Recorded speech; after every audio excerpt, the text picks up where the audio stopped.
பிஸ்மில்லாஹ் ரஹ்மான் ரஹீம்.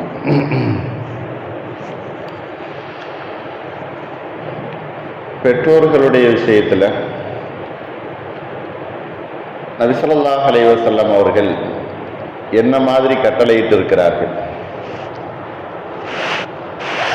தந்தையர்கள், தாய்மார்கள் இந்த ரெண்டு பேரும் நமக்கு அவர்கள் முன்னுதாரணமாகவும் வழிகாட்டியாகவும் இருந்து கொண்டிருக்கிறார். அவர்களை பற்றி அல்லாஹ்வும் குர்ஆன்ல அவர்களுக்கு உபகாரம் செய்ய வேண்டும் என்பதாக சில இடங்கள்ல அல்லாஹ் சொல்லி காட்டுகிறார். அதே போல நபி ஸல்லல்லாஹு அலைஹி வஸல்லம் அவர்கள் தங்களுடைய பொன்மொழிகள்ல பெற்றோர்களை எந்த அந்தஸ்து அவர்களுக்கு கொடுக்க வேண்டும், எவ்வளவு அவர்களுடைய அந்தஸ்து இருக்குது என்பதை இந்த படிக்கக்கூடிய ஹதீஸ்ல நபி ஸல்லல்லாஹு அலைஹி வஸல்லம் அவர்கள் சொல்லி காட்டுகிறார். அன் அப்துல்லாஹ் இப்னு அம்ர் ரலியல்லாஹு அன்ஹு قال رجل للنبي صلى الله عليه وسلم أجاهد قال لك أبوان قال نعم قال ففيهما فجاهد. நபி ஸல்லல்லாஹு அலைஹி வஸல்லம் அவர்களிடத்தில் ஒரு மனிதர் வந்தார். அவர் வந்து கேட்கிறார், அல்லாஹ்வின் தூதரே, நான் போர்ல கலந்து கொண்டு போர் செய்ய போறேன் என்பதாக கேட்கிறார். நபி ஸல்லல்லாஹு அலைஹி வஸல்லம் அவர்கள் அந்த மனிதரிடத்துல கேட்கிறாங்க, உமக்கு தாயும் தந்தையும் இருக்கின்றனரா? அந்த மனிதர் சொல்லுகிறார், ஆம், ரெண்டு பேருமே இருக்கிறாங்க. அப்படி என்று சொன்னால் அவர்களுக்கு நீ உபகாரம் செய், அவர்களிடத்துல நீ ஜிஹாதை பெற்றுக்கொள் என்பதாக நபி ஸல்லல்லாஹு அலைஹி வஸல்லம் அவங்க சொல்றாங்க. இன்றைக்கு பெற்றோர்கள் எந்த அளவுக்கு அந்தஸ்துல வைக்கப்பட்டிருக்கிறார்கள்? ஒரு வயது வரையிலையும் அவர்கள் பெற்றோர்களுடைய பேச்சை கேட்கிறாங்க. அவர்களுக்கென்று ஒரு தனியாக ஒரு சிந்தனையும் நல்ல விவரமும் தெரிந்துவிட்ட பின்னால் நண்பர்களுடைய பழக்க வழக்கங்கள்ல தன்னுடைய அறிவை வைத்து பெற்றோர்களுடைய மதிப்பை புரியாமல் அவர்கள் சொல்லக்கூடிய வார்த்தைகள்ல அவர்களுக்கு எவ்வளவு மதிப்பு கொடுக்கணும் என்பதை தெரியாமல் தங்களுடைய சொந்த அறிவை கொண்டே அவர்கள் பெற்றோர்களிடத்துல நடந்து கொள்வதை இன்றைக்கு நம்ம பார்க்கிறோம்.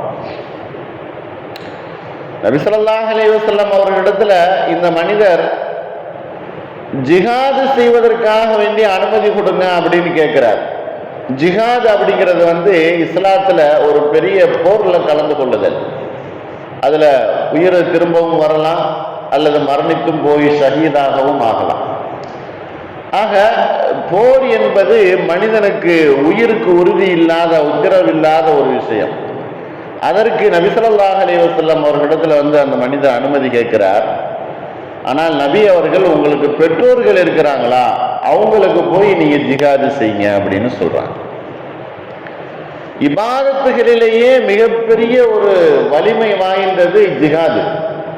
தொழுகை, நோன்பு, ஜக்காத்து இவைகள் அனைத்தையும் விட மிகப்பெரிய சக்தி வாய்ந்தது ஜிஹாத் என்பது. இறை பொருத்தத்தை பெறக்கூடியது, நிறைய நன்மைகள் கொண்டது, கேள்வி கணக்கு இல்லாமல் சொர்க்கம் போகக்கூடியது, இபாதத்துகளையே மிகப்பெரிய ஒரு நன்மையை தரக்கூடியது இந்த ஜிஹாத் என்பது.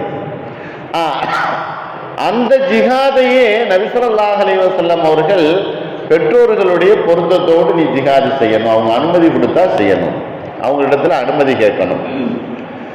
இன்றைக்கு உலக விஷயங்கள்ல அவர்களிடத்துல அனுமதி கேட்கக்கூடிய விஷயங்கள் பார்த்தோம் அப்படின்னு சொன்னா எதுவுமே கிடையாது. அவர்களை உதாசீனப்படுத்துவது, அவர்களுடைய பேச்சை மதிக்காமல் இருப்பது, உங்களுக்கு என்ன தெரியும் என்பதாக சொல்லுவது.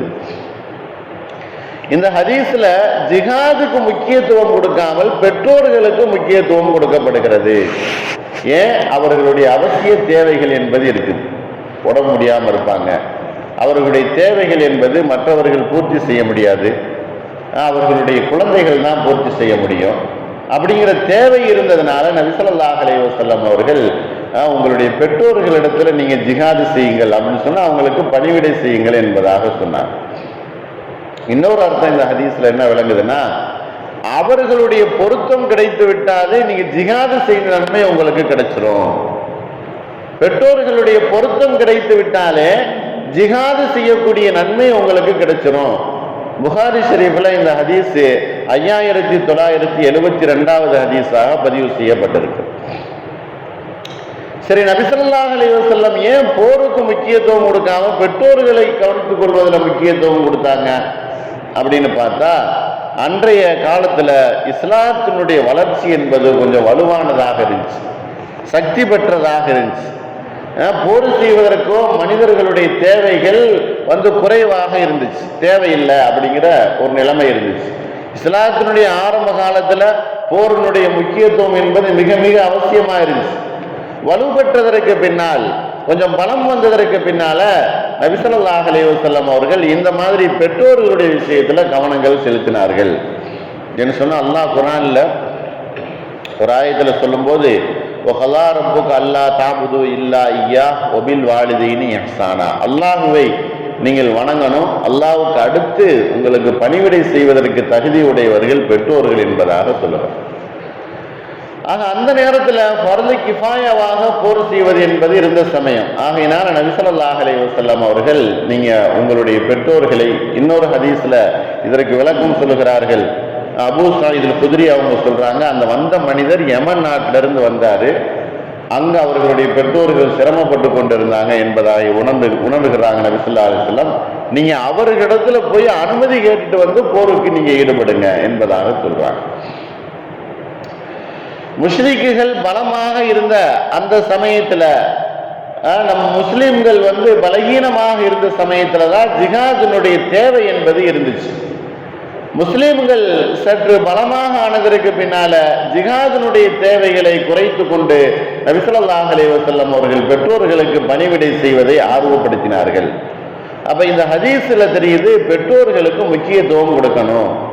திருமண வயசே வந்தாலும் சரி, அல்லது பிள்ளைக்கு திருமணம் பண்ணக்கூடிய வயது உங்களுக்கு வந்தாலும் சரி, பெற்றோர்களை, பெரியவர்களை முன்னால் வைத்து அவர்களுடைய ஆலோசனையை கேட்டு அவர்களுடைய வாழ்க்கையில் நடந்த விஷயங்களை நமக்கு எடுத்து சொல்லி, என்று சொன்னா பெற்றோர்கள் நம்மை பெற்றெடுத்து அவர்கள் நமக்கு சொல்ல வேண்டிய விஷயங்கள் நிறைய இருக்கும். நிறைய அவர்கள் சொல்ல வேண்டியதை மனசுல வச்சிருப்பாங்க.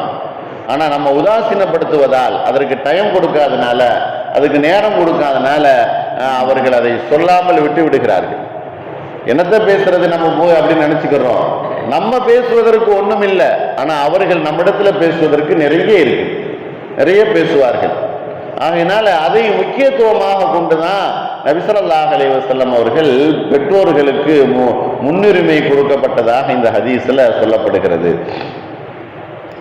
பெற்றோர்களுக்கு பணிவிடை செய்வது அவர்களுடைய பொருத்தத்தை பெற்றுக்கொள்வது அல்லாஹ்வுடைய பொருத்தத்தை பெற்றுக்கொள்வதற்கு சமம். ஆகையினாலதான் நபி ஸல்லல்லாஹு அலைஹி வஸல்லம் அவர்கள் ஜிஹாது செய்வதற்கு கூட பொறுப்புதாரிகளுடைய அனுமதி வேண்டும் என்பதாக சொல்றாங்க. ஜிஹாது செய்வதற்கு கூட பொறுப்புதாரிகளுடைய அனுமதி வேண்டும். அல்லாஹ்வுடைய போர் போகணும், இது கட்டாயம் அப்படின்னு இருந்தாலும் நீ யாருடைய கஸ்டடியில இருந்து கொண்டிருக்கிறாய், உன்னுடைய கார்டியன் யார், அவருடைய அனுமதி கேட்டுதான் நீங்க போருக்கே செய்யணும், போருக்கு செல்லணும் என்பதாக சொல்றாங்க. அதனுடைய அடிப்படையில தான் இன்றைக்கும் பெற்றோர்களுடைய அனுமதியை கொண்டுதான் நிக்காக செய்து கொள்வதற்கும் முடியும். வழிகாரர்கள் பொறுப்புதாரிகள் இல்லை அப்படின்னு சொன்னா ஒரு வாழ்க்கைக்குள்ளே நீ நுழைய முடியாது. பொறுப்புதாரிகள் என்பது வேண்டும், பெற்றோர்கள் என்பது வேண்டும்.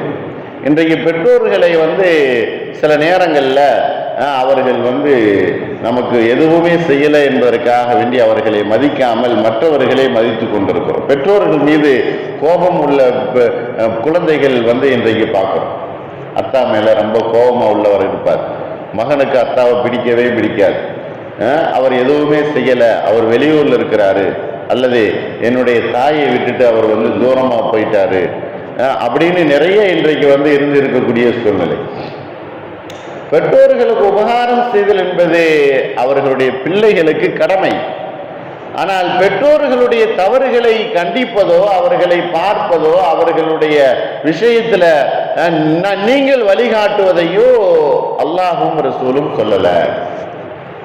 அவர்களுக்கு வழிகாட்டுதல் அல்லது அவர்களுடைய குறைகளை சொல்லி அவர்களுக்கு தண்டனை கொடுக்குதல் அல்லது அவர்களுடைய தண்டனை அவருக்கு நீங்க பழி வாங்கணும் என்கிற எண்ணம் குழந்தைகளுக்கு என்பது கிடையாது, பிள்ளைகளுக்கு என்பது இல்லை. அது அல்லாஹ்வுடைய விஷயமாக இருந்து கொண்டிருக்கிறது. அவர்களுக்கும் அல்லாஹ்வுக்கும் மத்தியில் உண்டான விஷயம்.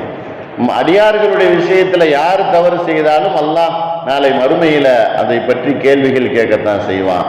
ஆகையினால பிள்ளைகளாக இருக்கக்கூடிய நம்ம பெற்றோர்களுடைய விஷயத்துல கண்காணிக்குதல், அவர்களை கேள்வி கேட்குதல், அவர்களிடத்துல குற்றம் பிடிக்குதல், அவர்களுடைய குறைகளை தேடி ஆராயுதல், அது விஷயத்துல நாம் கவனம் செலுத்த வேண்டிய அவசியம் இல்லை. நபி ஸல்லல்லாஹு அலைஹி வஸல்லம் அவர்கள் இந்த ஹதீஸ்ல சொல்லக்கூடிய விஷயம் என்னன்னா, அந்த வந்த மனிதர் ஜிஹாதுக்காக வேண்டிய அனுமதி கேட்டார். ஆனால் அவரை நபி ஸல்லல்லாஹு அலைஹி வஸல்லம் அவர்கள் பெற்றோர்களுடைய விஷயத்துல நீங்க நல்ல விதமாக நடந்து கொள்ளுங்க, பெற்றோர்களுடைய பொருத்தம் அல்லாஹ்வுடைய பொருத்தத்துல இருக்குது. நிச்சயமாக அல்லாஹ் போர்ல என்ன ஒரு நன்மையை தருவானோ பெற்றோர்களை கவனிக்கக்கூடிய விஷயத்தில் அந்த நன்மையை நீங்க பெற்றுக்கொள்வீங்க என்பதாக நபி ஸல்லல்லாஹு அலைஹி வஸல்லம் அவர்கள் சொல்லி அனுப்பி வைத்தார்கள் என்பதாக இந்த ஹதீஸை அப்துல்லாஹ் இப்னு அம்ர் ரலியல்லாஹு அன்ஹு அவர்கள் அறிவிக்கிறார்கள். பெற்றோர்களுடைய பொருத்தத்தை பெற்று அல்லாஹ்வுடைய பொருத்தத்தை முழுமையாக பெற்றுக்கொள்ளக்கூடிய நல்லதொரு வாய்ப்பை அல்லாஹ் நம் எல்லோருக்கும் தந்தல் புரிவானாக. வாஹிர் தாவானா அல்ஹம்துலில்லாஹி ரப்பில் ஆலமீன். அஸ்ஸலாமு அலைக்கும் வரஹ்மத்துல்லாஹி வபரகாத்துஹு.